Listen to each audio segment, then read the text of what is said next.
కేసీఆర్ ఒక్కంతో అయిందా తెలంగాణ వచ్చుడు అని చెప్పేసి అని అంటారు. వాళ్ళకేం చెప్తావు? ముందు ఇప్పుడు నువ్వు ఉన్నావా వీళ్ళంతా విలేకరులు కాలేదు. అరే వీళ్ళందరూ ఎందుకు కాలేదమ్మా?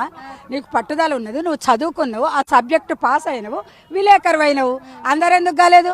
అతనికి కూడా పట్టుదల ఉన్నది. అప్పుడు కాసుల బ్రహ్మానందరెడ్డి అప్పుడు నేను చదువుకుంటాను, 1969లో నేను చదువుకున్నా. అప్పుడు వచ్చేది, అప్పుడే బొచ్చడు మంది చనిపోయినరు. కథను వానికి గవర్నర్ ఇయ్యంగానే వెళ్ళిపోయి అక్కడ పడ్డారు మద్రాసులో. అప్పుడు నడిచిందా? పైసలకు ఆశ పడిపోయినరు. అదే కేసీఆర్ గారు పట్టుదలతోని మా ఊరి కాళోజీరావు దగ్గరికి వచ్చి 2 గాలు మొక్తే, చంద్రశేఖరరావు నువ్వు కూడా పైసలు ఇస్తావా, తలొగ్గిపోతావు, అందరూ మళ్ళీ చచ్చిపోతారంటే, అయ్యా నా ప్రాణమైన బోడ కొట్టుకుంటా కానీ కాళోజీరావు అంటే నువ్వు విన్నవో వినలేదో బిడ్డ. కాళోజీరావు సార్ అంటే 2 గాళ్ళ మీద పడ్డాడు కేసీఆర్. మేమంతున్నాం వెంబడి, మేమన్నీ తెలంగాణ చంద్రబాబు నాయుడు దగ్గర. నేను అర్బన్ ప్రెసిడెంట్ 56 డివిజన్లకు, కోఆపరేటివ్ బ్యాంకు డైరెక్టర్ను, అమ్మ సిడిఎస్ నంబర్ను, ఇవన్నీ రాజీనామా చేసి తెలంగాణ ఉద్యమంలకు వేనం.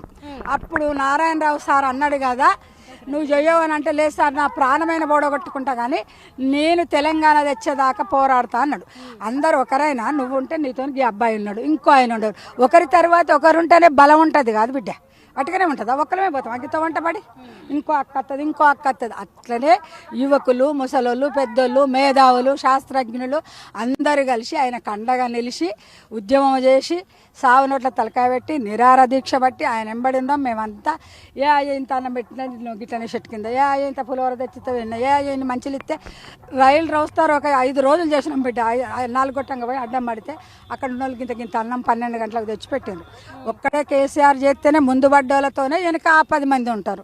ముందు పెద్ద మనుషులు ఏంది వెనుకుంటారా? అవ్వ అంతకాలం మేధావులు లేరా మన తెలంగాణ లేరా? మరి చేసిండు ఎవడ